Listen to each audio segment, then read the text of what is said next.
Hey, welcome back, Star Wars fans. Welcome to another exciting adventure on Rule the Galaxy. It's Joe in the pilot seat once more. We've got some fresh faces. We've got some new faces. We've got some of the same old crew that make you laugh and make you think about Star Wars every time you listen to us. And it's going to be a fun show. We've got, again, some of the same crew that's usually with us. And we've got a special guest in Mr. Adam Bray, author of many Marvel and Star Wars books. So we're lucky to have Adam with us. But before we get started, as always, you can follow us at Rule the Galaxy SW on Twitter. You can email us at ruletheGalaxySW@gmail.com. Follow us on and subscribe and like and all that kind of jazz on YouTube, Rule the Galaxy, and Facebook. Check us out there. We don't put a lot on there, but we try to keep in touch with people. A couple quick shout outs before we even start.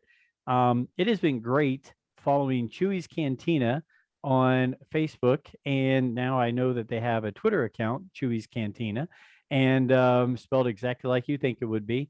But Steve Lawson and Lucas Butler and a few other people do a great job of selling, Marvel, DC, Star Wars, all those kind of collectibles that we all want.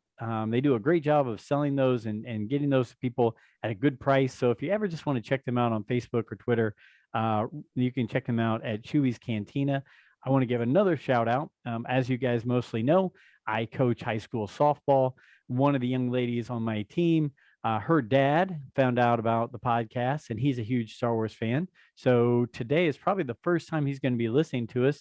So Gerald Leister, thank you for giving us a try, and keep spreading around all this Star Wars love and goodness to all your friends and tell them about Rule the Galaxy. But as we get started, I'll just whip around the virtual room here. I'll start with my cousin, the guy I go back probably, well, farther than anybody here loving Star Wars with.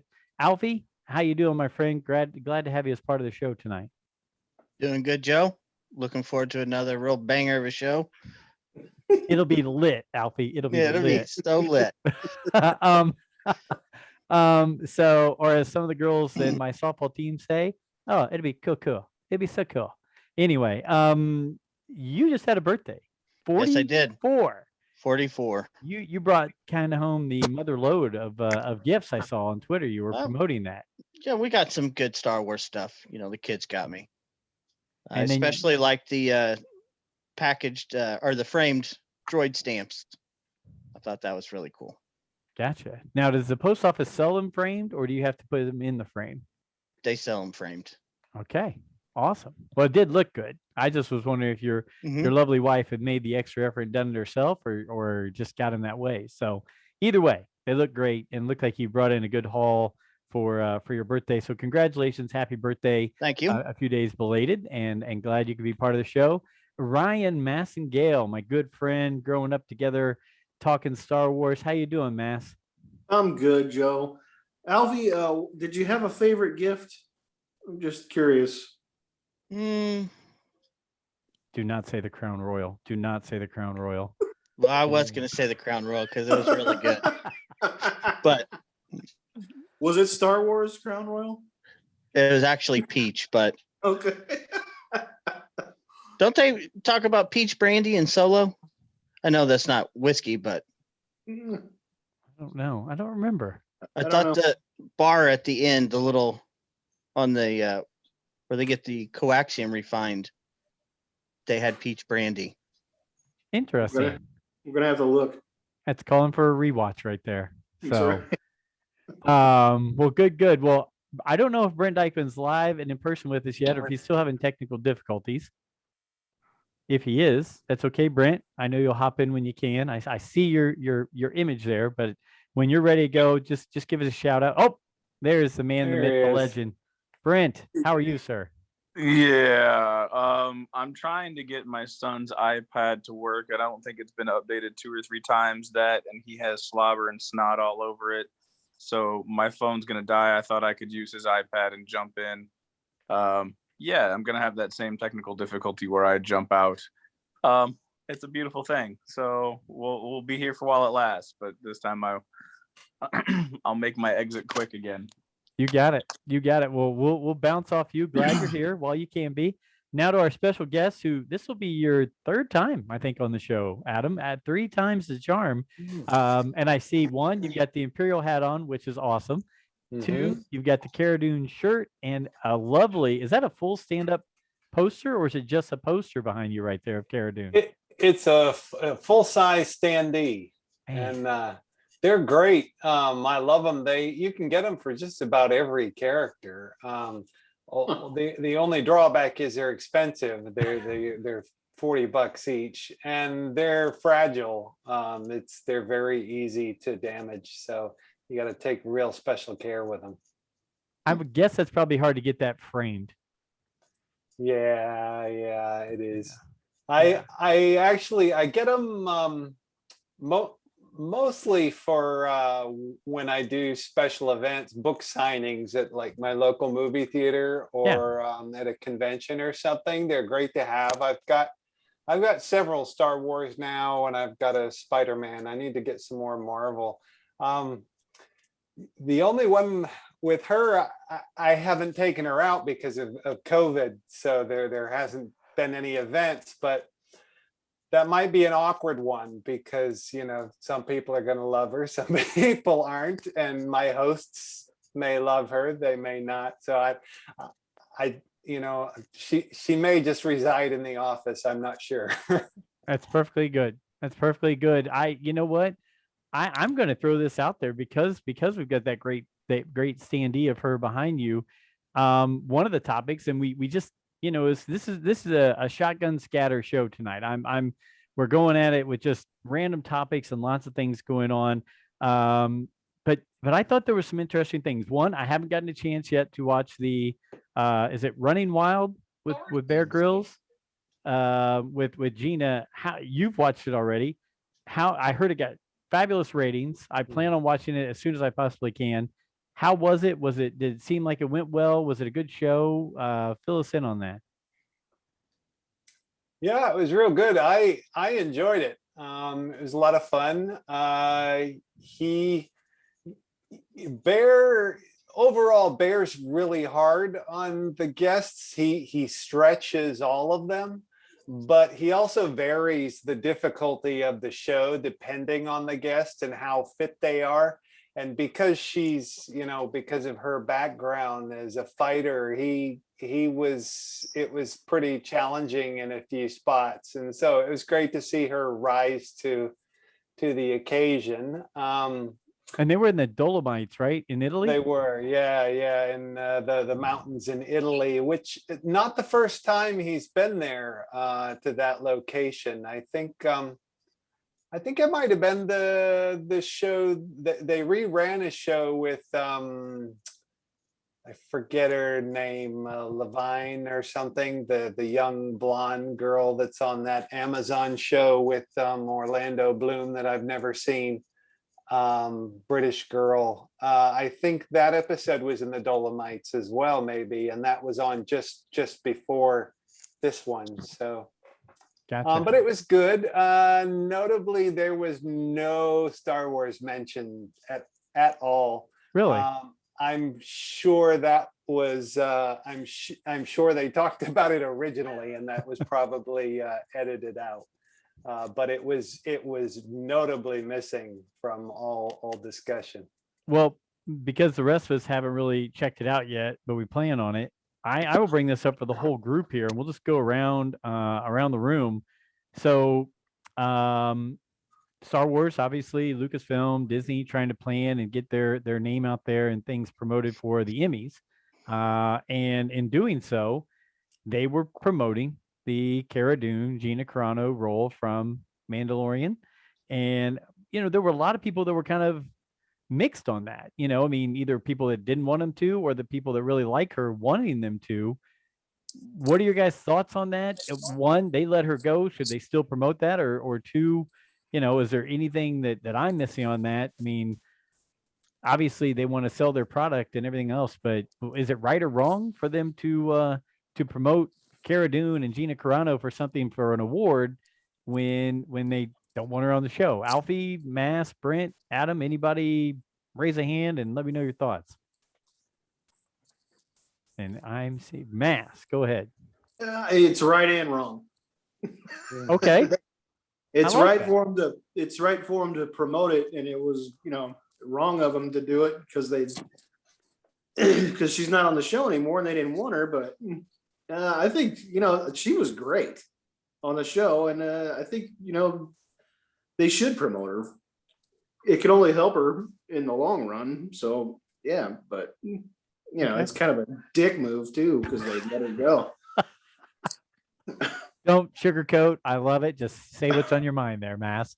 Brent or Alfie, any thoughts on the Cara Dune being promoted in the Emmy promotion for Lucasfilm Disney? Yeah, I don't think they really had a choice there. I mean, if they don't, they had to promote someone for their big tentpole show. And if they don't promote a woman, then that's really going to reflect poorly on them, but their choices are really limited on that show. Okay.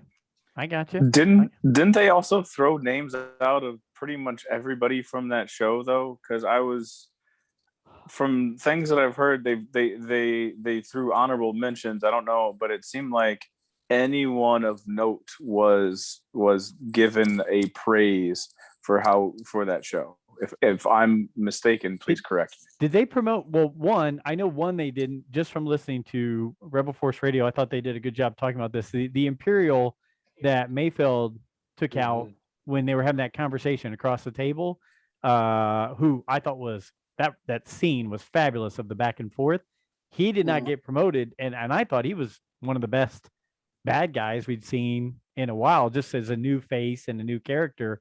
But he didn't get promoted, and yes, he's not on all the shows, but like they do that individually. Did Mayfeld? Did Bill Burr get promoted on there? I don't know. I'm assuming he did. Quoting that same Rebel Force Radio, Mayfeld, I believe, got a shout out. The lady who played the frog lady got a shout out. The lady who played Bo-Katan's, the female in Bo-Katan that was a part of the Bo-Katan's group. Yeah, Mercedes. Mercedes. And the male that was in the Bo-Katan crew got a shout out through that nomination. The Imperial officer on that ship that ate like the electrocuting stuff got promoted. I mean, a lot of individuals. It wasn't just, she just happened to be one of the individuals that was named. So yes, and I agree with you. And I agree with Rebel Force Radio when I was listening to it. Yeah. I do think that dude was really like one of the coldest of the cold Imperial officers. Right, Mr. Bray? I mean, was he one of your buddies? Because you're wearing a hat that looks just like him. No, I thought he was great too. He should have been mentioned. I don't know why he wasn't. May just be one of those oversights.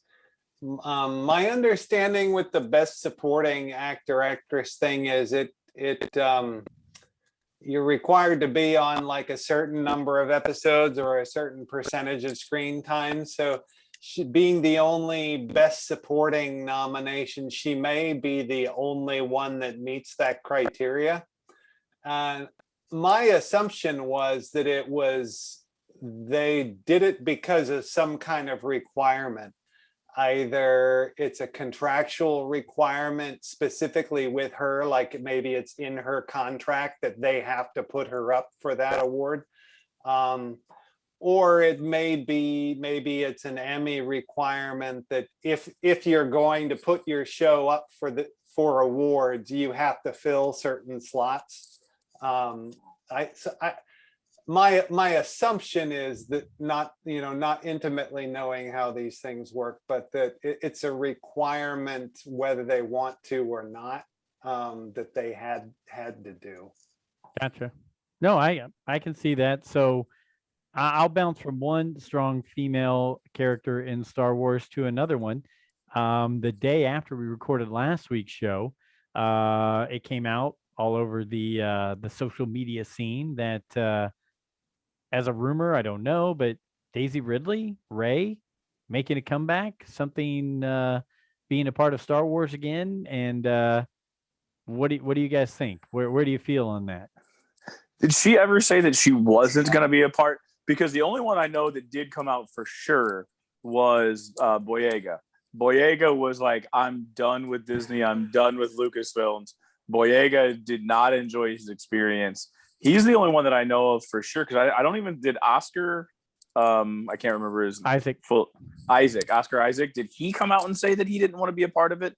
Either way, like I never heard her say that she never wanted to be a part of it. But to be honest, like that's the only role that she ever really had. And she went from nothing to something because of the Star Wars role, if I'm not mistaken. So being out of it, finding it hard to get other work, I can see where she would want to go back and try to get work, because a lot of it is just I need work. I mean, and Disney did such a good job of promoting as, hey, look at this new lead, this lead role character, the one that young people, female and male, can really rally around. Here's Rey, right? That was the whole promotion. I mean, they didn't over promote Oscar Isaac. They didn't over promote John Boyega. She was the one, right? I mean, it was her, and you couldn't really over promote Adam Driver, because he just doesn't like to be over promoted. He likes to stay back in the shadows. So I think it makes 100% it's the right move, and it makes sense because there's money to be made in that, and there's stories to still be told in that. So, Mass, go ahead. I'm sorry, I was pointing at Alfie because he gave an explanation to us as to why she was coming back the other day, and that I really liked, and I was hoping he would. Well, Alfie, share your insight to everyone in the world. The deep insight was that cocaine is expensive. Gosh, this is. So in other words, you're not saying she has a problem. What you're saying is lifestyles are expensive, and being an actress is expensive. That's completely 100% a joke. Yes. I wanted everyone to know Alfie is not saying that Daisy Ridley is on cocaine. There's no validity to this. He was just jokingly saying it was just a joke. Yes, these are the jokes, people. Was that in a movie as well? Cocaine. That's Dave Chappelle. Cocaine is a hell of a drug. Oh yeah, it's from the Chappelle show. It's okay. The Prince basketball game. With Charlie Murphy. Was it Charlie Murphy playing Prince? Charlie Murphy story, but it was Rick James. Oh, okay. It's like I'm just joking again when I say this, but to me, there's a little smidgen of truth to it. But, it's all fun and games when you leave Star Wars until those Hasbro checks stop cashing in. You are correct. And the Hasbro checks, I'm guessing, used to be much bigger when Hasbro used to fill the shelves of stores. I knew it was coming. Sorry. And Brent might have just hopped off. That's okay. Speaking now that we're Adam, what are your thoughts on Daisy coming back, future stories, and it'll tie into the question we got on Twitter for you from Dave Jones. But go ahead with Daisy first, and we'll go from there. Yeah. Well, my first question is that recent Lego holiday special. I can't remember. Did she do her own voice, or did they get a fill-in? Alfie, grab that. You can find it quick. I know you. Find the book of Alfie and find that. Yeah, the book of Alfie is on his search to try to find the answer. I could have sworn, you know what? I thought it was her. I could have sworn they did use her because there was a big deal of how they had original voices back. Billy D. Williams was back. Anthony Daniels was back. I don't think it was Oscar Isaac or John Boyega. No. But I could have sworn she was the voice, but if not. No, she wasn't. She was not. She was not. Okay. Helen Sadler was the voice of Rey. Well, that's interesting. Well, then Miss Stadler did a very good job of voicing her. So they don't really need her for that kind of thing.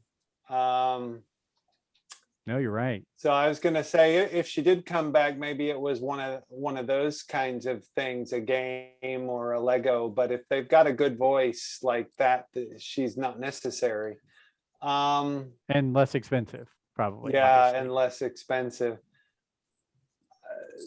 So I'm kind of like, well, is there demand for that? I don't know that there is. I mean, we all know how the sequels went. There was a lot of excitement in the first movie, and I think most people loved the first movie. I loved the first movie. Though as it went on, it started to gnaw at me about, how derivative it is of A New Hope, that it's the same template with, a new facade over it. But I'm still loved it. It's a fun movie, but had problems with the second movie, and the third movie was about course correcting after the second movie, and I think it did as well as it could given what the second movie was. And it was fun. I enjoyed it, but when all was said and done, maybe the youngest demographic of Star Wars fans love it. I don't know, but I don't get the feeling it has the staying power that any of the trilogies that came before had. It seemed like 2 months after the Blu-rays came out, Lucasfilm had moved on to the next thing. Everybody moved on to The Mandalorian, and we've had 2 seasons of that, and it's been in everybody. That's been in the cultural mindset. The Mandalorian, that has staying power, mostly because of Baby Yoda. But now we're on Bad Batch, and everybody's thinking about that, and looking forward to the Boba Fett and other things. But nobody's talking about Daisy and the sequel trilogy. So I'm wondering where the demand is. I think the main connection is the Disney parks. Because of COVID, those Disney parks have not been a focus. It's a shame because Lucasfilm had merchandise last fall that they tied in, the action figures and stuff, and they clearly wanted to market the parks this year, and all that fell apart because of COVID. The parks were going to be their big focus for the year. But anyway, I think that's where the logical plug-in for Daisy and anything from the sequel trilogy is.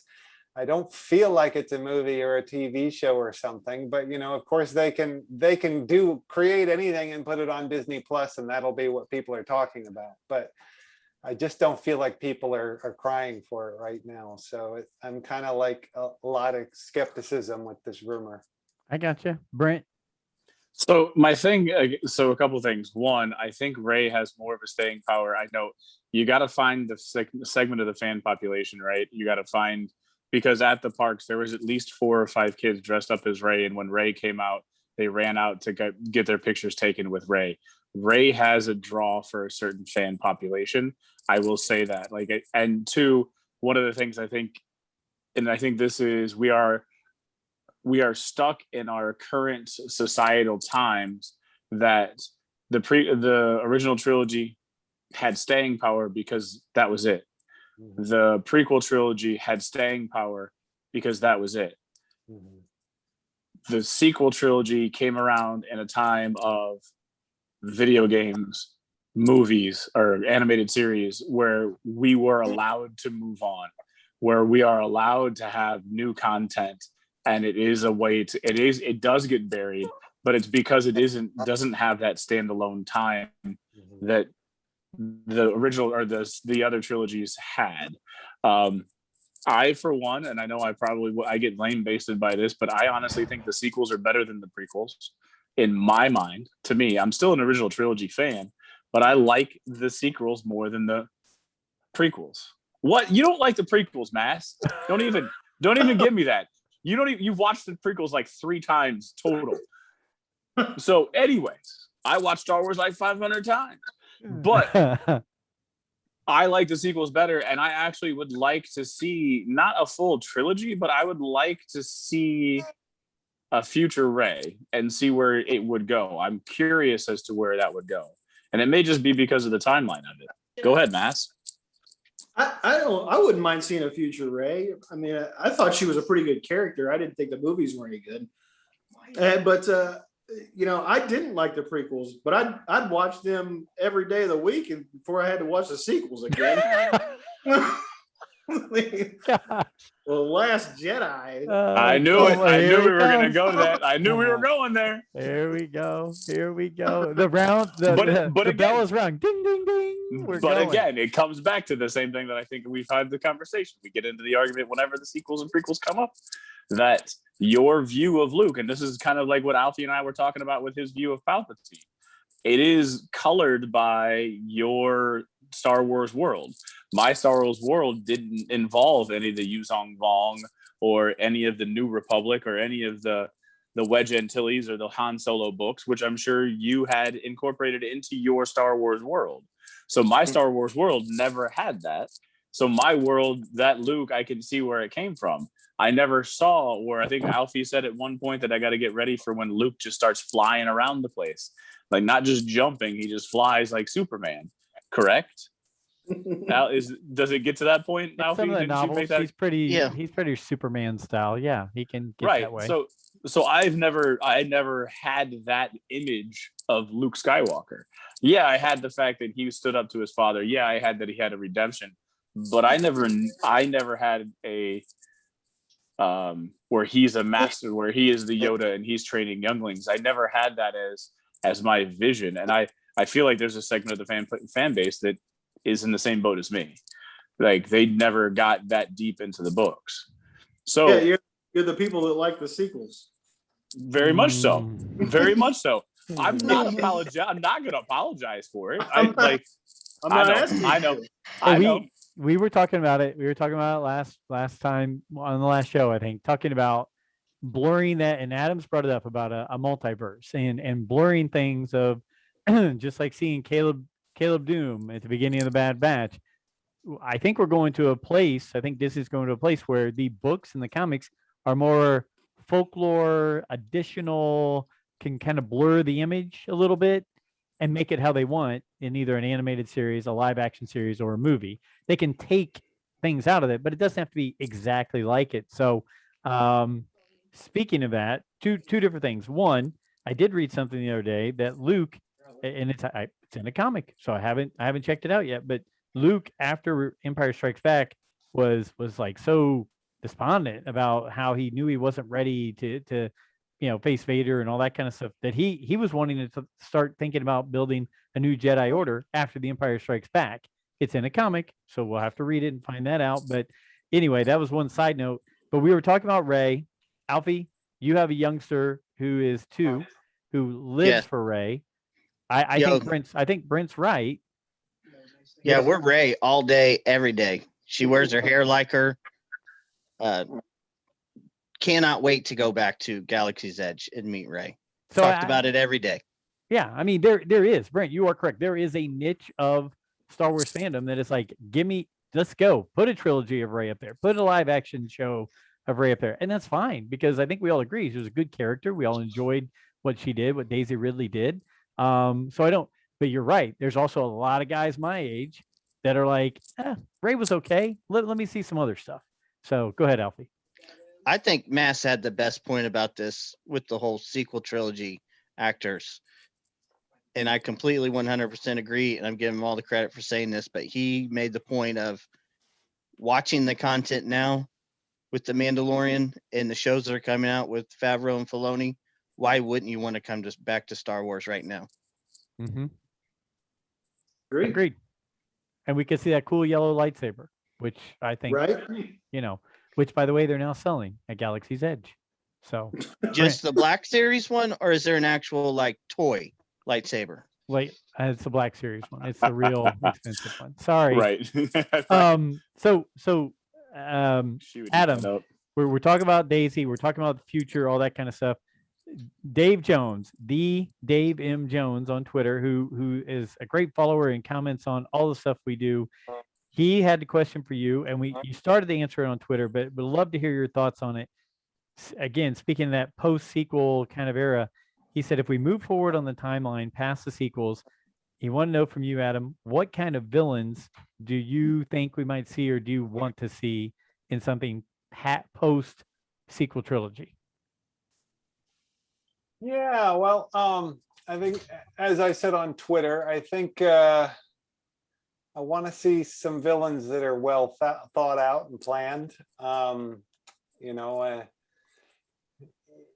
it's probably been discussed to death by now, but you know, I thought Palpatine was great, and it was fun to see him, but he was kind of shoehorned in there with no foreshadowing, and didn't really, it didn't make much sense in the context of what had happened before, and we just kind of unceremoniously dumped Snoke because that director didn't like Snoke. So, you know, when we get more villains, I you know, and then Kylo, you know, I went through 2 movies saying I did not like the Reylo thing, and then I was like, the 3rd movie, I was kind of like, well, this is kind of fun, so, you know, maybe I'll change what I think. But I don't think that in the end, objectively, I don't think Kylo was quite well served either. You know, if you looking back on it, if you planned his beginning, middle, and end, rather than planning him, you know, piece by piece, I think we could have gotten a better villain out of him as well. But so I want to see villains that are more planned out, that their timeline's been thought out before we put them on screen, where we're going to go with them. But you know, as I said on Twitter, we've got a lot that's come before with Legends, and you know, I don't think Legends were perfect by any stretch of the imagination, and I wouldn't call myself I should say expanded universe. You know, I was not a hardcore expanded universe fan by any stretch, but I think these kind of things work very well when we draw on what's been done before, you know, for nostalgia's sake, and it makes great Easter eggs. And you can also benefit from what's been tried before, and you can see what worked and what didn't work, and you know, make the best of it, which is that's how Marvel Studios works. They get to pick the best of things that worked best and put some of their own little spin on it. But their product has already been tested. And I think Star Wars needs to learn from that example. Yeah, my book right I there. was going to say, you're mentioning that, and I'm reading through this book of yours right here, and I'm amazed at how they have picked and chosen just nice little tidbits out of different people's storylines to make the MCU come together. Because there's 10 million stories in here that you're like, I didn't know this, I didn't know that. But you don't have to, because they said, hey, people who want to read the comics, go read the comics. You can pick and choose all these things. But for the MCU, we're going to take the best of the best and the things we think make the most sense. So yeah, I agree with you 100% on that. And there's so much that they could mine. You know, there's the Yuzon Vong, whether you love them or hate them. There's some gems in there. There's, you know, the cloned Emperor stuff. There's, you know, Luke going to the dark side. There's that one weird lady with the whips, and you know, there's a new Sith orders. You know, there's new emperors. There's all kinds of stuff. You know, bounty hunters, you name it. They've tried so many different things, and I think they could find some good stuff. But you know, I want to see something new too. I think, you know, Palpatine's had his day. It's time to move on, do something new. Let's not bring Snoke back. You know, we had our chance. We didn't use him very well, but let's learn from our mistakes and go on to something else.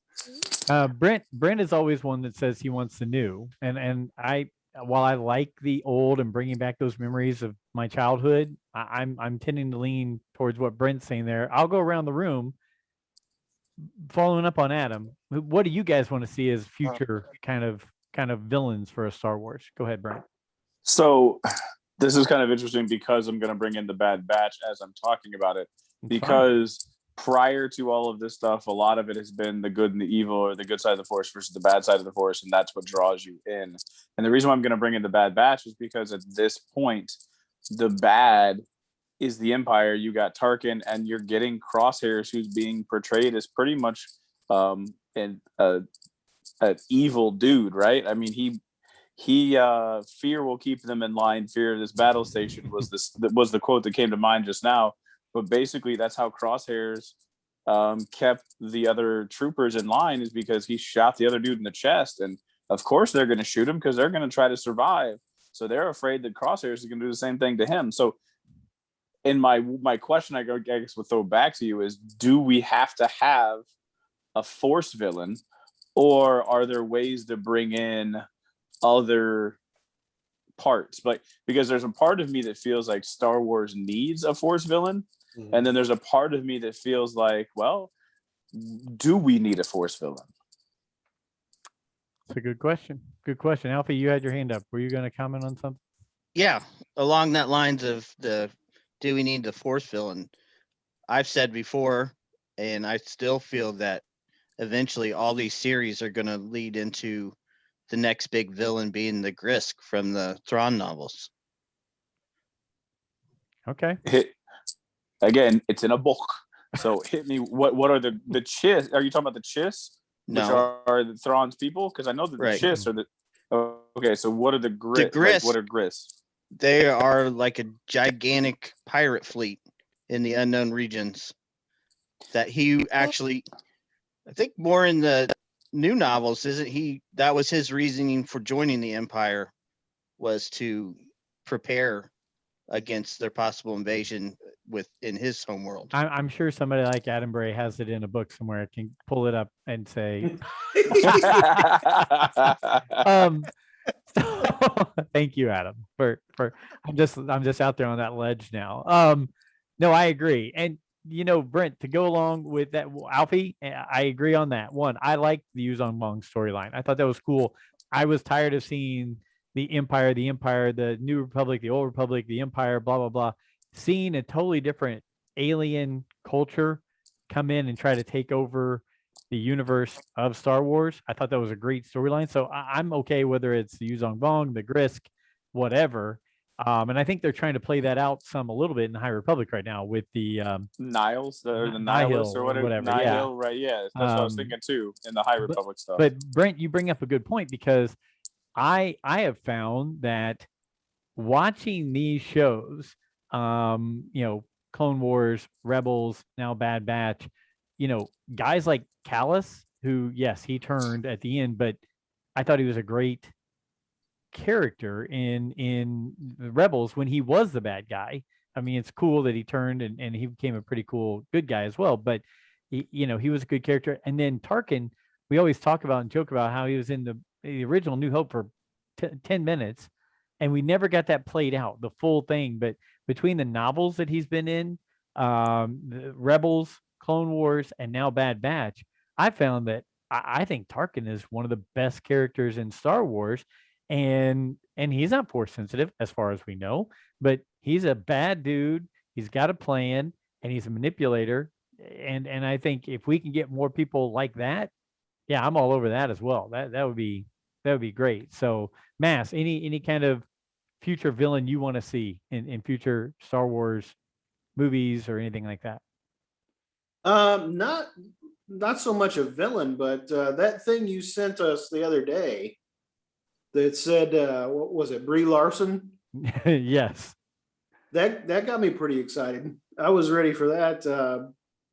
What was it that you sent me? Brie, I just sent you a link of something that popped up on the Twitterverse saying Brie Larson's a villain. Yeah. No, Brie Larson was looking at.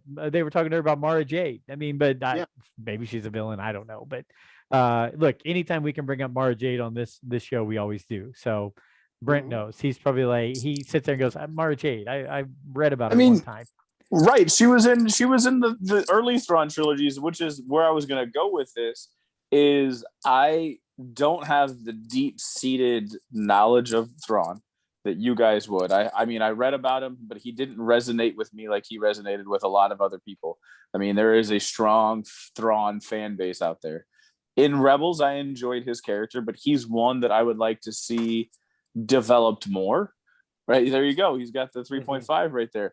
I'd like to see him developed more, right? So I don't know if we're going to go talking post sequels or whatever, but I would like to see him developed in the Ahsoka, which I think that's a given. But at the same time, I would hope that I always I like the underdog. I like when people tweak what is the expected, but I think that the expectation is Thrawn is going to be developed in that Ahsoka series. So I'm going to throw this out there. We're going to talk about Bad Batch. We're going to flip the switch, but it's related to what you're talking about there, Brent. And I want to hear. Adam hasn't talked about the Bad Batch with us yet, so I definitely want to hear his thoughts on where it's going and Omega and different things like that and the storyline. But I'll throw this out there. Timeline. Could it make sense by the end of the Bad Batch that the Thrawn that's in the novels that pops in and meets Tarkin and Vader and the Emperor, could he show up sometime in the Bad Batch before that timeline makes sense? Does it not?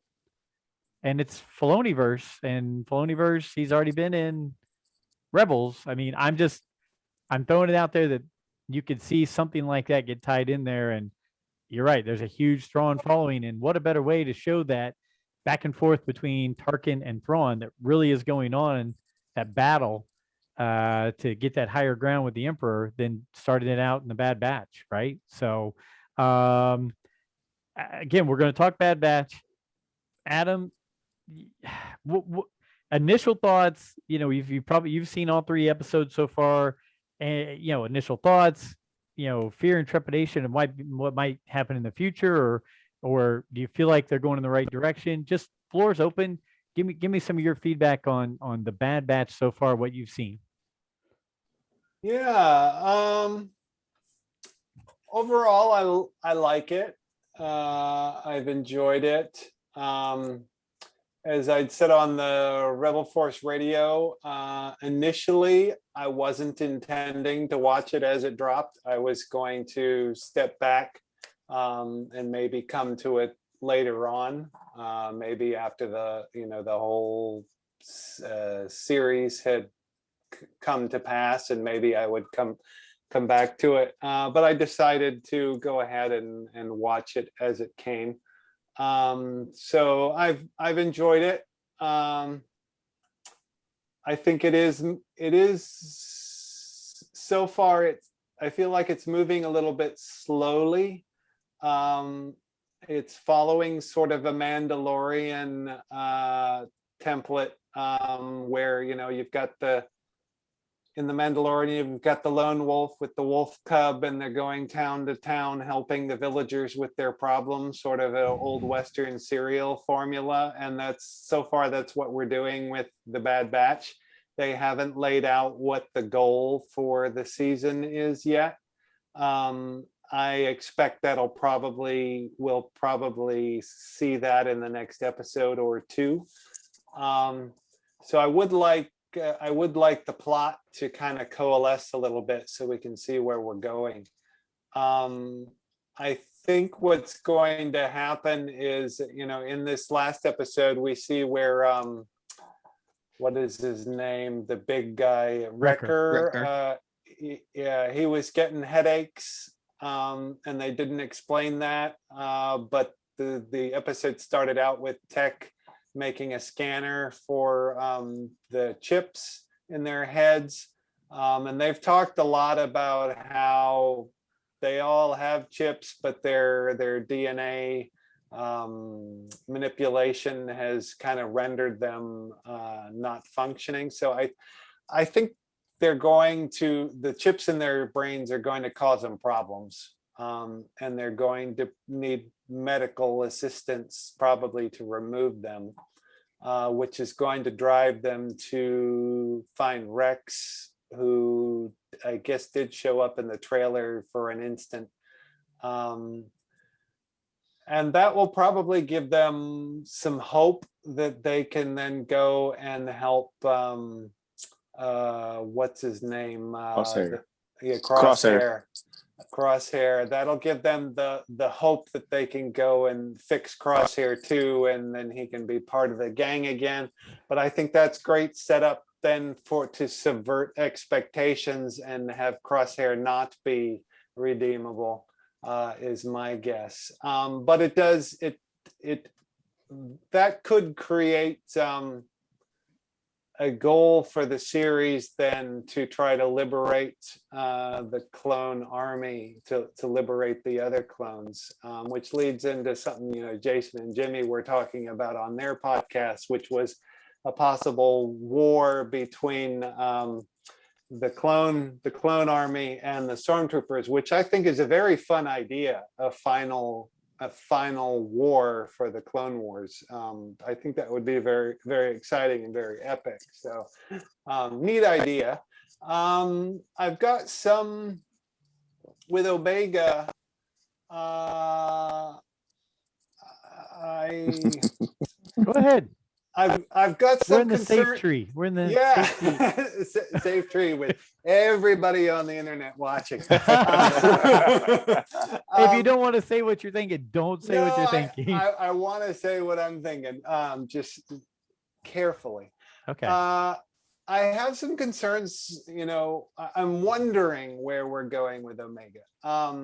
I think we're going some very good places with Omega, and I hope we continue to go good places with her.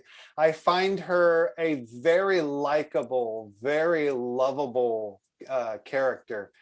She's, you know, I don't have kids, but you know, if I had a daughter, she's the kind of daughter I'd love to have. You know, she's really great. And that New Zealand accent is so incredibly endearing. So great character. And I'm examining her MO.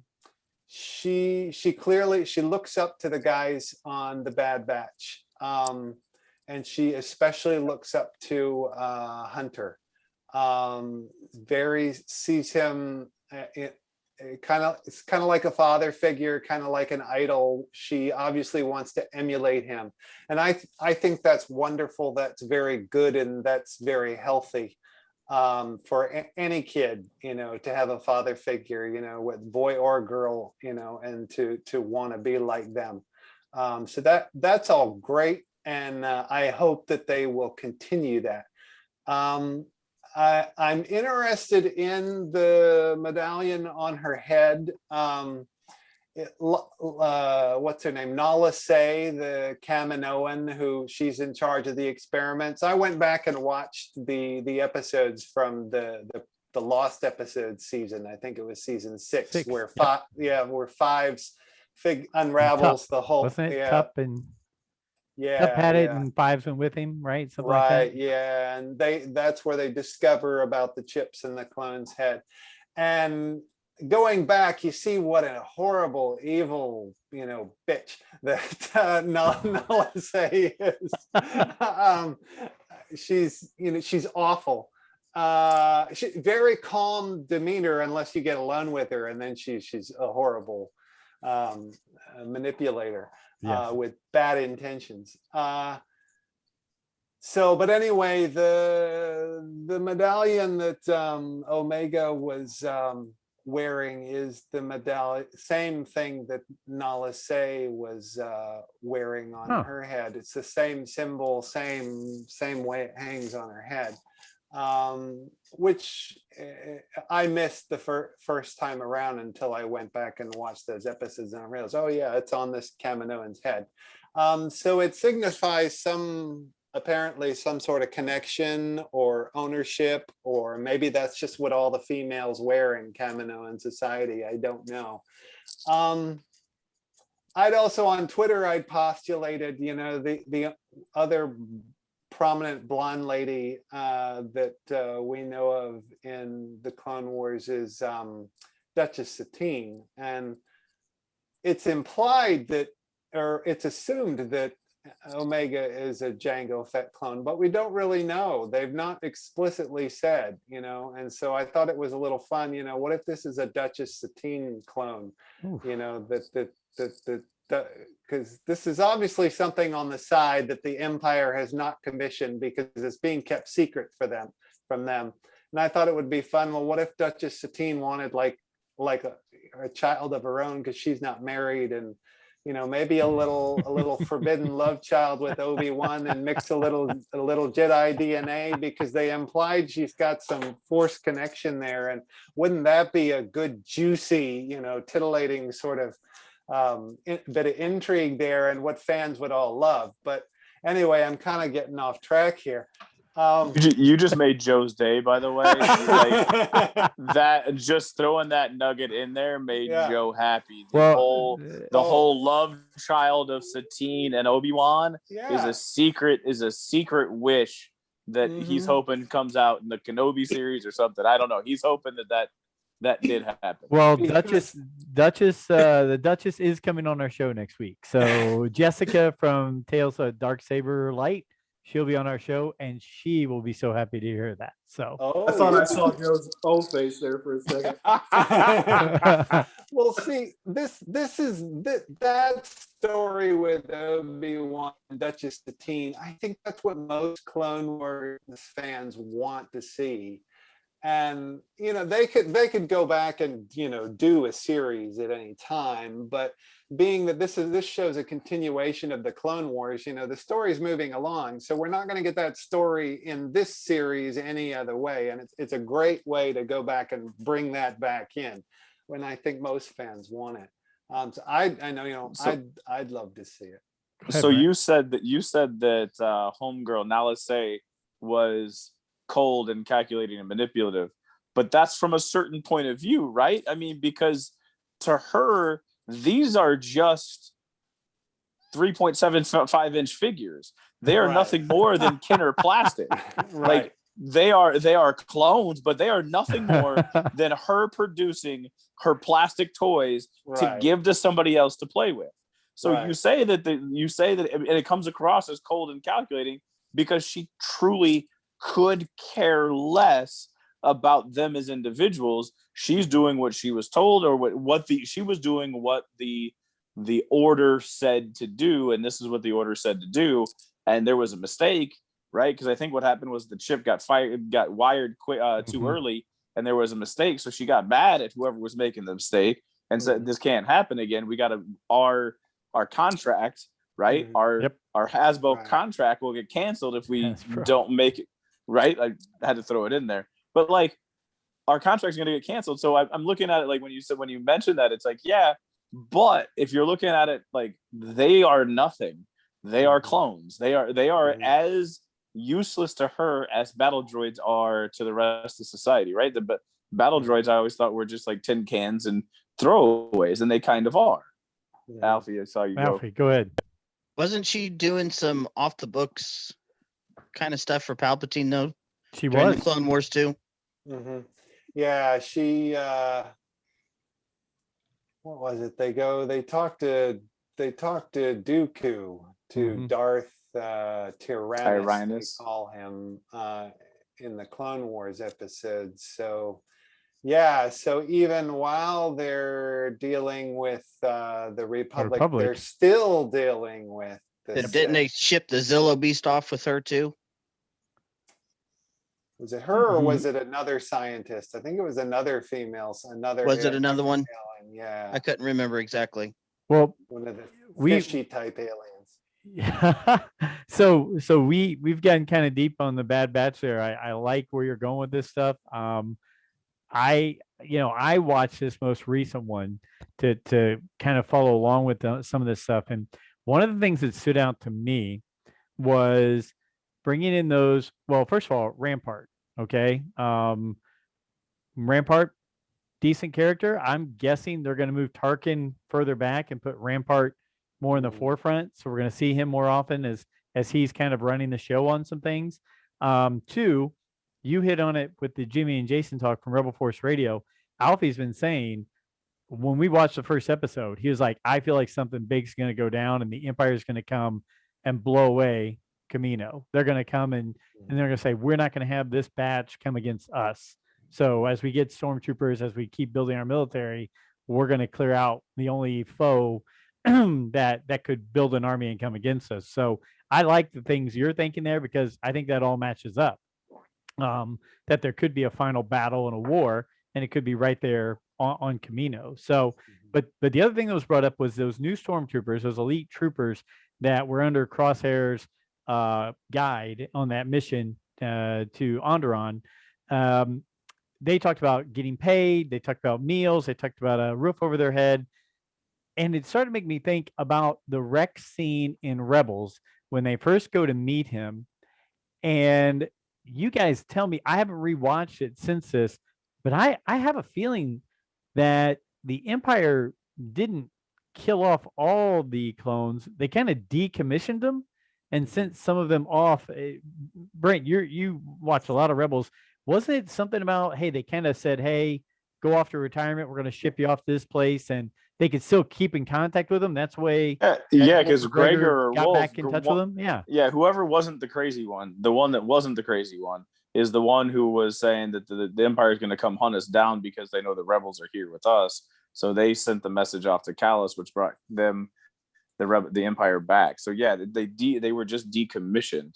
So I don't think that they killed them off. They referenced them as being decommissioned. Yeah. But I'm also gonna say too about the troopers. And this is something that was in my head. And Alfie, I want you to see if you agree with me. When they showed the 4 troopers, one of them reminded me of Iden Versio. Yeah, I thought the same thing. I figured you would be the one that would pick up on that because playing the game, like the girl, the second one in. Not the one that got shot not the blonde guy that got shot in the chest. The girl that was the second one in looked like Iden Versio. And there was I even thought that the second guy looked like the sniper from was part of it. Yeah, and I was wondering if this was the beginning of that Inferno Squad. I thought the same thing. Okay, so what do you, Adam? You buying that, or you? I don't. Those characters I've heard tons about, but I've never played. It's a dead ringer for Iden Versio. I swear, that's the first thing that came out of my mouth was like Iden. But then the trooper unit didn't look the same, and it could change. But they were the elite clone unit. I didn't see anybody that reminded me of the other two. Like I was looking to see if it was the other two. But she could be one of the ones that trains and then tries to get some more elite troops. But to me, it looked like it was Iden Versio, like a spitting image of Iden Versio. I don't know. I didn't think I like where you're going about them being Inferno Squad, the start of that. That's something that hadn't occurred to me, and I think that would be a cool genesis for that. As far as them looking specifically like it, though, I'm not sure. The one standing beside him, her features did look like Iden Versio, but she was, I mean, the actress Gina, I forget, I don't know if I can say her last name, but I think she's Indian descent, so she's dark skinned. The soldier next to him, she's more what would you say, East Asian, light skinned. Sure. She also, I think it was the bun on the hair too. So I'm gonna go deep into this because I play my Legions game and I had to paint her up, and I'm a really big fan of her and the way that she plays in my Legions game. So like I've seen her face for a while as I was painting her. So that's why it like dawned, like that's why it hit me. She does. She definitely. She has. I can see where you would think that because she has a very familiar look and same sort of, I don't know, like profile or structure. Same structure to the face, maybe just different skin color is all. I'm not saying that it is, but there was a part of me that thought, okay, this may be the beginning of the Inferno Squad, and then I know social media and all the Star Wars fanboys all write about it being the start of the Death Troopers because of the way that the uniforms look. And to be honest with you, there's nothing saying that it couldn't be both, right? There's nothing saying that one or two of them become the Death Troopers. Right. So they were like, this is your elite group, and then we bring the Death Troopers out of it, and we can also bring the Inferno Squad out of it. Right. But I don't know about you, but I love it in the parts where these guys talk about good storylines like this, and I'm completely just out here because I Inferno Squad was not one thing I got involved with. Iden Versio, no, I've just seen it, but you guys always talk about it, and I sit there going, "Well, great, I don't know what the hell's going on here." It was So, a really great story for a video It game. was, yeah. And It was. I I was just gonna enjoyed say, it. okay, go ahead. I enjoyed it a lot. My complaints about that game, because I played the storyline through.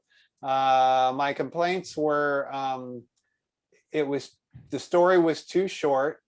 I should I say the end spoiler of No, you go for it. Yeah, you Okay. can go been ahead. out for a while. It's Yeah, been out for about a year or okay, two. yeah. They've actually They- stopped supporting it. Oh, have they? Yeah. They kill her character off in the end, and they have her daughter continue on like at the last mission. And I mean, granted, they've done that kind of thing before. Starkiller, Sam Witwer's character, I think they kill off at the end of the first game, which was a horrible mistake, in hindsight. I think this was a mistake too, to kill her off, a big mistake. But it was my understanding it was a Lucasfilm directive because of Last Jedi. They had to greatly reduce the resistance who was still alive, leave almost nobody left alive because of where the movies were going at that time. So they felt like they had to kill her off because of that, because she's not going to be in the movie. But I think it was a mistake. They should have kept her alive because she's a great character. She should have continued. But the other problem with the game was it's constructed as though they didn't understand they had a good character. They didn't have the confidence to let her. You're not playing her every level. You're always swapping off with Lando or Han Solo or Luke, and I understand why they think, oh, these are legacy characters, we've got to have it in to make the game popular, but you don't.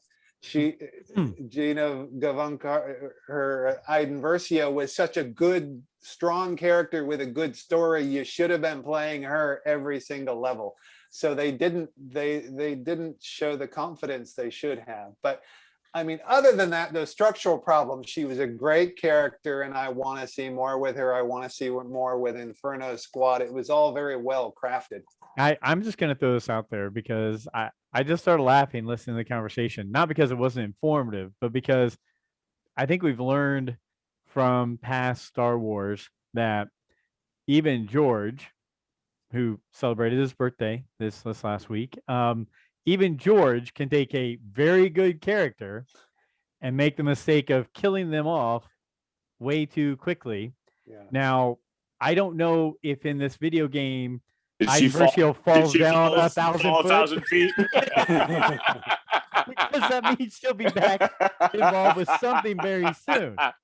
But it just, every time I hear of a good character dying off, I think of Ryan, think of Mass, and I just think, oh, there's got to be a hole somewhere where somebody can fall because they're going to be back right away. Right. But no, that's great. And I didn't see that. It didn't click with me, but hey, if that's the start of it, and again, they want to mine the best of the best and bring it into this, I'm all for it because you should be creating these animated, live action, and movies off the best of what we have and adding new on top of it. So the one saving grace they can have with her is the game. It covers a lot. It fast forwards through a very long timeline relative to Star Wars. Happening just before, during Return of the Jedi. I think begin in the middle of the movie or at the start of the movie, kind of, and then goes all the way up to Last Jedi. The opening scene of The Last Jedi. Yeah, where the game ends. So given digital technology, they can age, and they did in the game, they aged her. So they could pick up anywhere in that timeline and tell a story with her. It's just knowing her, knowing her end, it kind of takes some of the fun out of it. But they did that with Han Solo. So, well, I want to hit on a few other bullet points to just like rapid fire as we go towards the end of the show. But did anybody else have anything they wanted to hit on Bad Batch? I know I kind of ran a few storylines. Adam did. Alfie, hit me with another Bad Batch thought. Two things. The reference to Rogue One with the War Mantle Project. Yep. And then I thought of you, Brent, this little throwaway line, because we keep talking about the Rise of Skywalker and the cloning and the Mandalorian and the cloning and all that stuff and the Fort needing Grogu. It was said that the Jango Fett DNA had degraded to where it was almost unusable. Right. Yeah, that doesn't mean that they didn't use it for Omega, because I mean, where else? No. The Kiwi accent. I mean, where you get I'm the not Kiwi saying accent. necessarily about No, Omega. but you're right. We're just You're right. Going setting forward, up, we need more, right. more. And which is why we need the M count, which is why it didn't hold with the host, which is why they're doing the Grogu tests, because they're trying to use the blood. Like we say every week about, the Filoni series, they just fill in these little bitty nuggets of information that throwaway lines. Fill in those holes. Yep. Fill in holes. So I'm going to hit on a few things, just rapid fire. I'll go around the room. You guys give me a quick snippet, a quick thought. We'll go from there and see where we go. Is or could Star Wars overuse Darth Vader as a character in their animated, in their live action, or in their movies? Can Darth Vader, the character, be overused? Mass, I'm going to start with you. I guess it's possible, but but have they reached that point already? Should we move away from anything Darth Vader? Okay, absolutely not. I want to see some more Vader. Okay, they've overused Palpatine, but at this point, I was just doing that for effect. But I do feel like I don't feel he's as powerful as Alfie, and we're always gonna have that little rumble with that. But I don't feel like they've used Darth as much in the stuff. I mean, he's kind of a cameo, and I know, Adam, you're going to probably hit me with that's the improper use of cameo, but like he's only been small parts. Like, so he was in Rogue One, but he was kind of like the Tarkin in Rogue One, but he was awesome when he was in it. He was in Rebels, and I think Alfie, in one of the last Rebels things that we said, you wanted more Vader in Rebels because they only put and sprinkled him into Rebels. So, and he was in season 7 of the Clone Wars for about 5 minutes, taking a knee, and he was on but it was also, there was also the bridge when they were flying past too, and she had that realization right before they crashed, I think. But like, I don't think I agree with Matt. Yes, you possibly could, but I don't think that they've reached that saturation point yet, because what they're doing is just dropping nuggets of Vader. Okay. And so, Adam, how about you? Yeah, I think whenever you leave it with fans wishing they had more of Vader, then you've done it right. I think that's what Rogue One and Rebels did. So yeah, you got to use him sparingly. Use him sparingly. I think definitely he's got a place in Bad Batch. Not right away. Maybe last episode of the season, or maybe middle of season 2. There's no, I don't think there's any need to rush to use him, because there's other things going on that are more immediate that would need to be dealt with. Gotcha.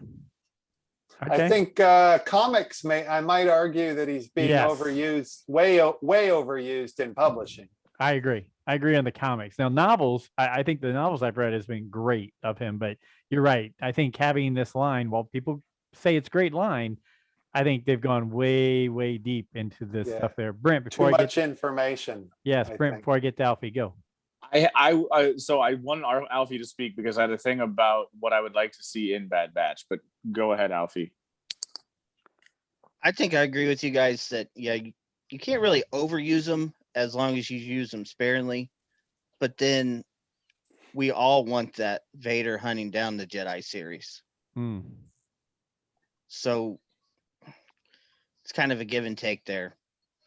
But I think he's been used, and like Adam said, if you want more, then he's been used the right way.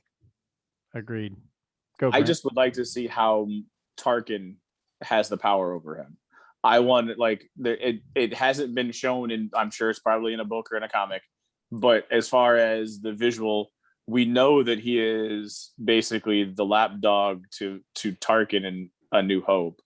But I would love to see it, and I think this is a vehicle for it. How did Vader become the lapdog for Tarkin? How did that come about? So as Adam was talking, that's what I wanted to. That's what came to my head. There are some things spread in there in the books about that. I mean, it's a battle in there, but Palpatine's playing them both against each other, and then also kind of give him his way to do things. But I agree with you guys on all that on Vader. So High Republic, I think we've all I've read the first 3 books. Alfie's read the first 3 books. I've read no comics.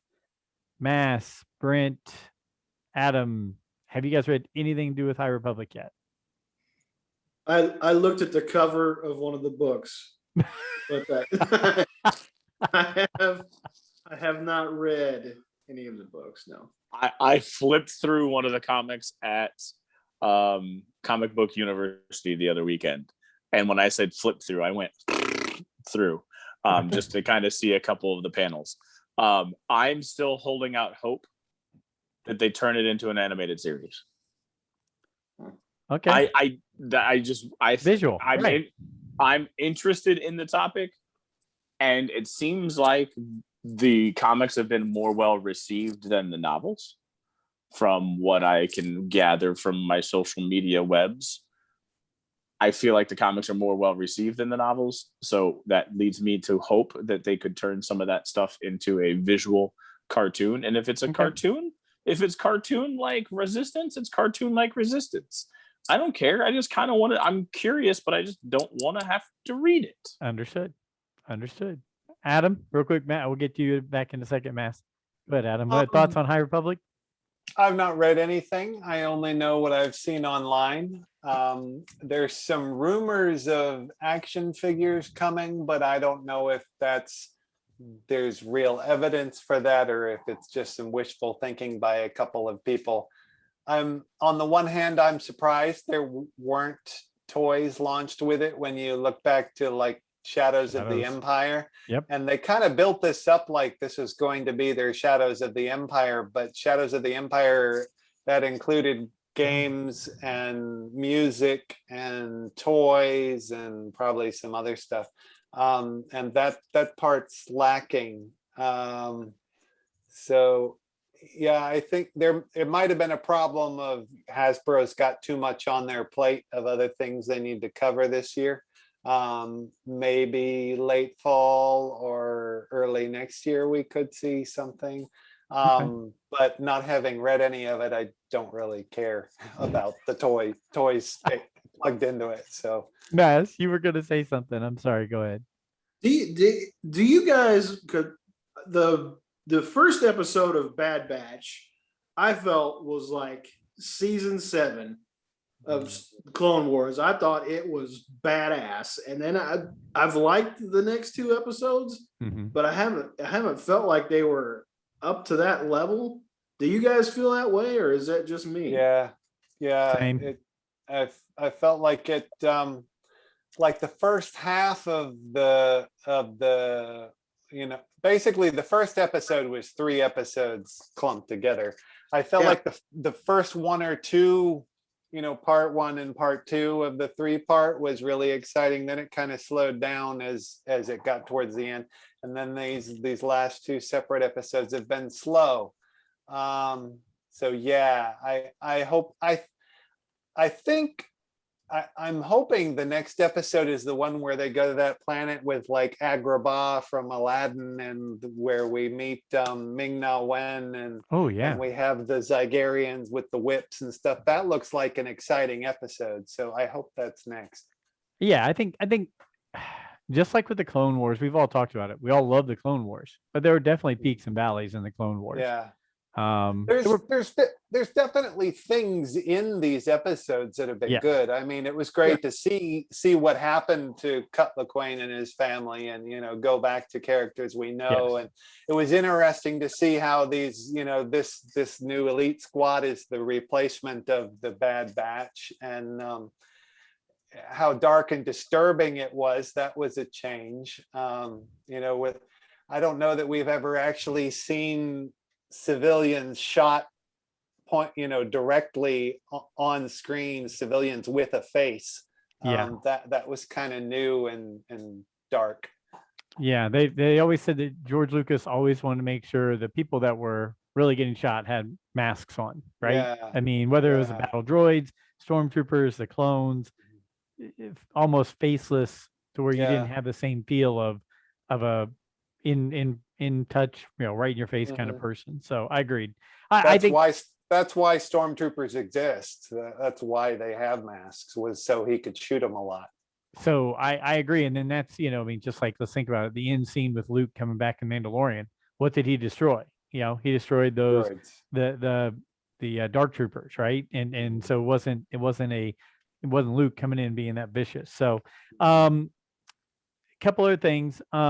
One, Obi-Wan, is filming. Ewan McGregor did an interview, and he said that he filmed with someone special on May the 4th.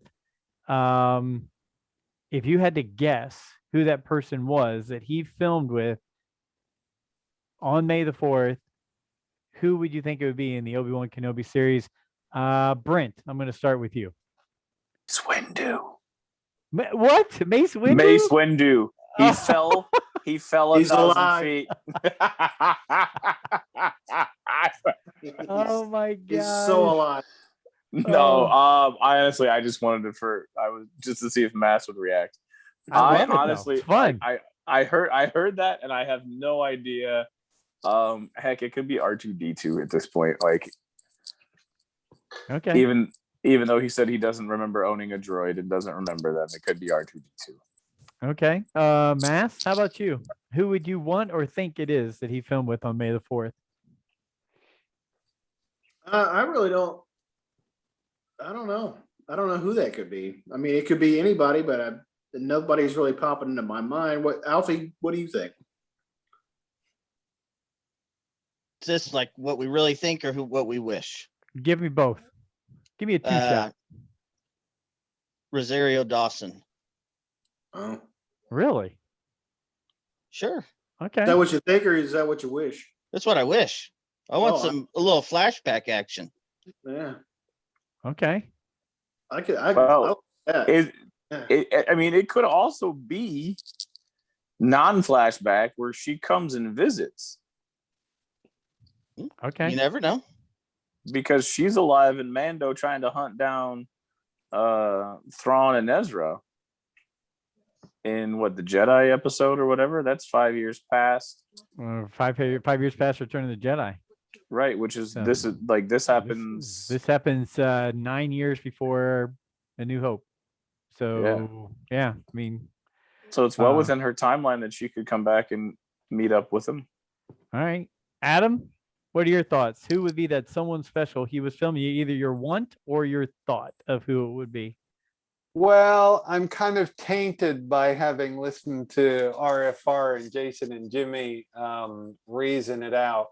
And I guess, the choices are limited because he says it's someone he hasn't filmed with before. And it's someone that he's not related to. So it's not Dennis Lawson. Yeah, and it's not Anakin, not Hayden, but it could Darth. It really narrows the list down, and Darth Vader is one of the ones that could be. So going by Jason and Jimmy's reasoning, I was kind of persuaded that he might be referring to Darth Vader. Interesting. So Alfie's, yours does fit as well. So Rosario Dawson, he's not someone special, not related to, and he's never filmed with before. It could be Owen and Baru too, right? I mean, He so filmed like with that's Tim. He filmed with them. oh, that's right. He's filmed with them. Fine. I forgot that he was on screen for what, like 5 seconds? Like the big ending of the trilogy. Okay, 5 seconds. Real dramatic with the sunset. Like and 5 music. seconds. He was Still on about filming. as much as Boba was in Empire. Oh man, adding those things in there because I forgot about that, Adam. That does limit some of the people that it could be. My Yeah. gosh, film with Takes someone out special. It's not. Tamura Morrison, Jimmy Smits.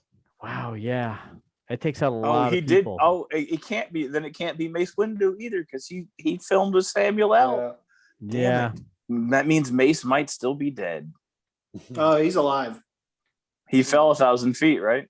I'm Right. gonna throw it out there that somebody we're not even thinking of. It's a young Luke. Of course, it's someone we're not thinking of. That's the whole point.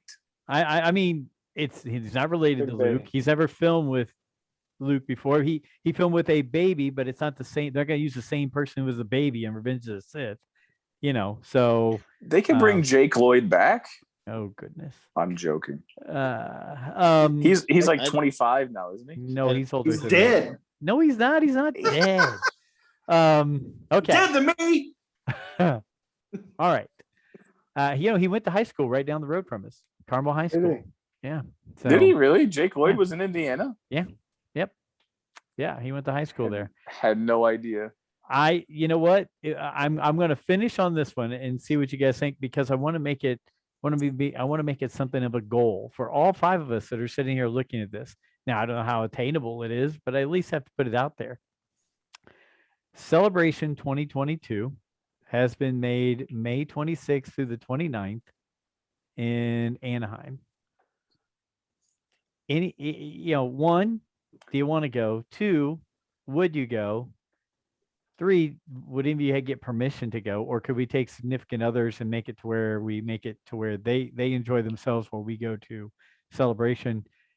Is anybody thinking about it, considering it? I have a feeling more tickets are going to open up, and I have a feeling that some people who were able to go at different times of the year are now not going to be able to go, and they're going to have to put the tickets back in the hopper.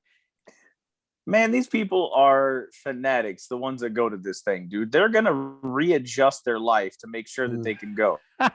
I'm sorry. Like, you're hoping and you're dreaming that there's going to be tickets that become available.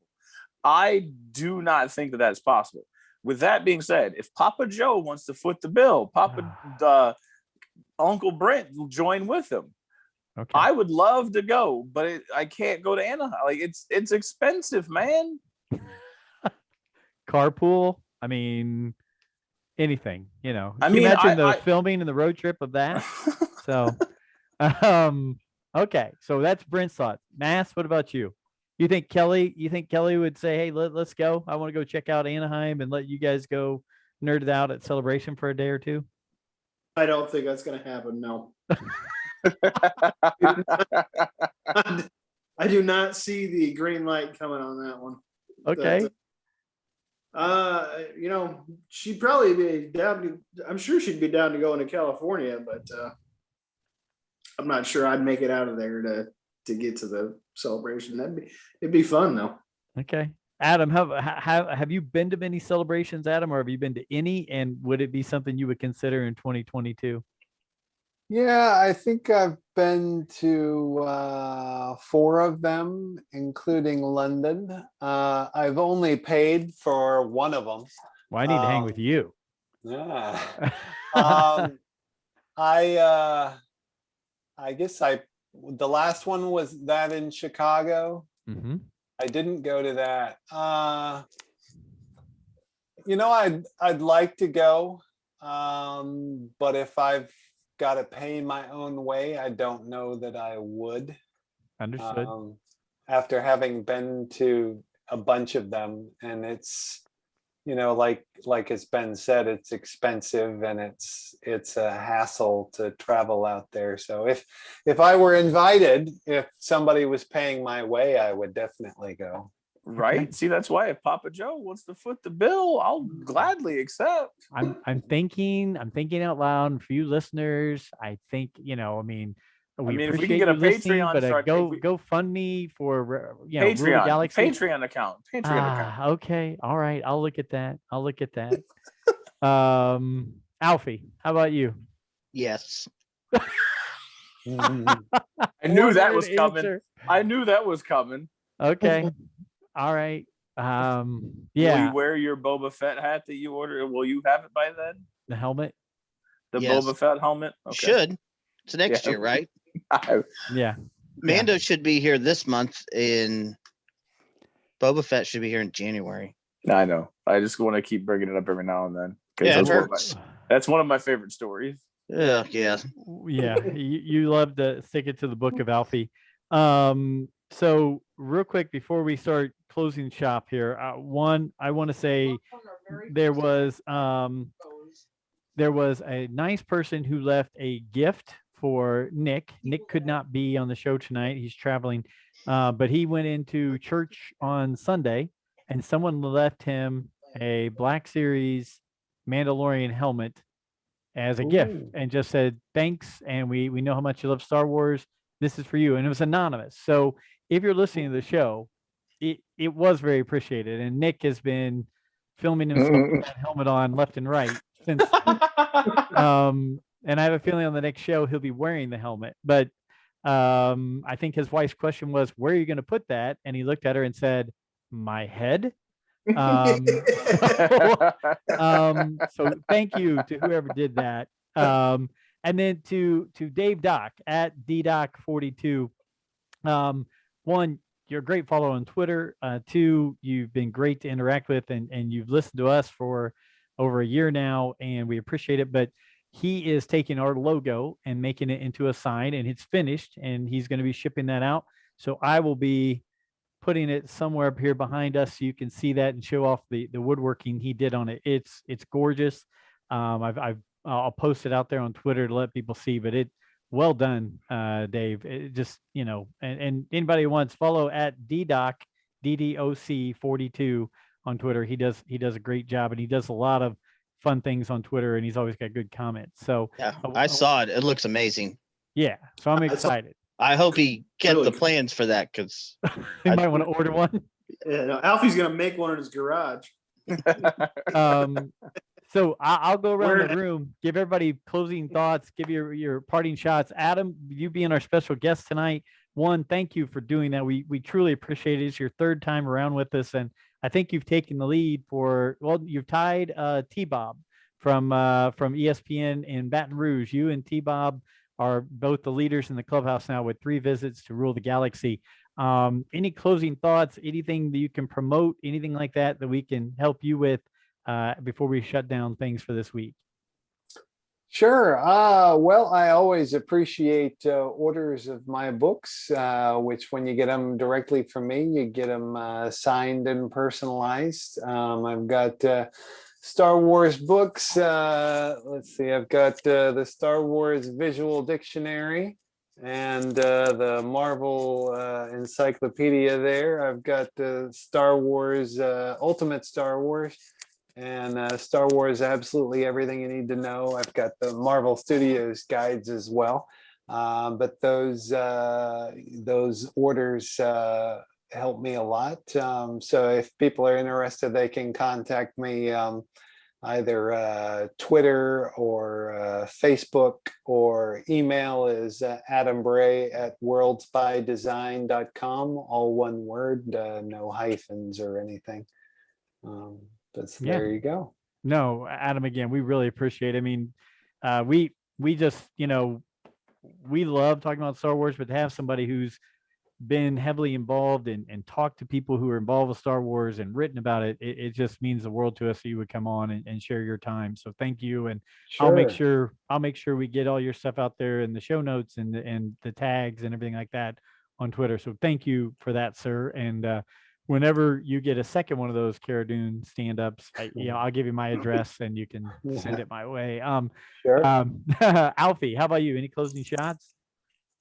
Yeah, just thanks for everybody for being here. Another great show. You got it. I appreciate it. To you too, man. Again, happy birthday, 44 years old. Before you know it, we'll all be in the old folks home together, watching watching Disney Plus, I guess. So, Mass, I'll go to you next. Anything on your mind? Anything you want to hit us with before we head out? No, I just want to say hi to Brie Larson. Hope she does well in her interview. I really don't care.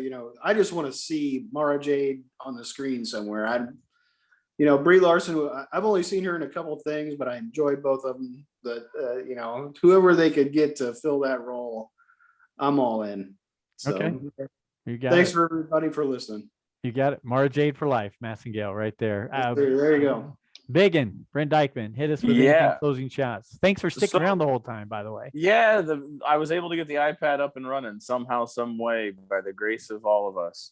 One thing that I was tooling around on YouTube, because I watch a lot of my Legion battle reports, and now I'm watching my Marvel Crisis Protocol. I stumbled upon a fan. It looks like they were 501st people.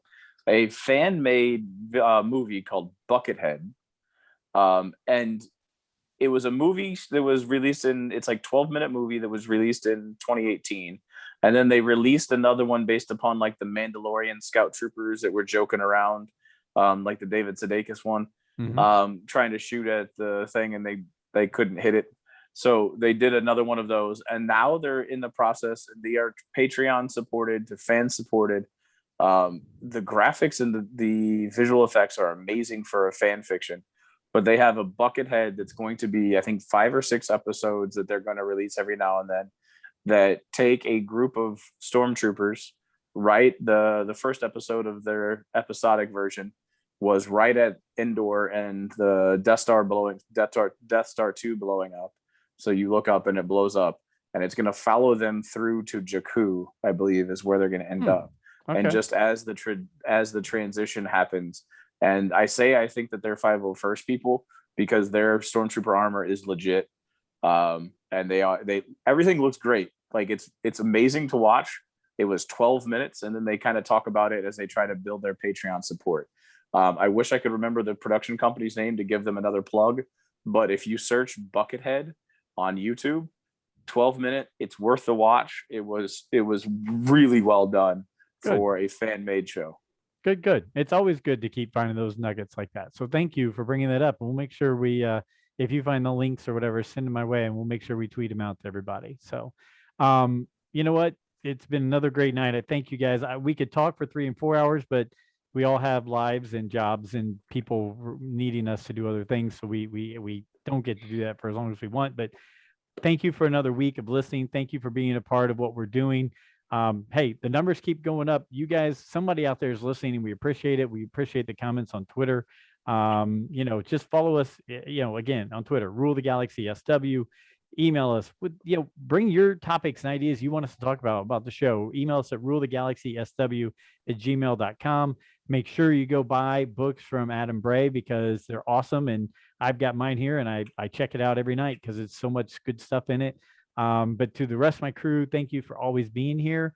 And you know what? Until next week, may the force be with you.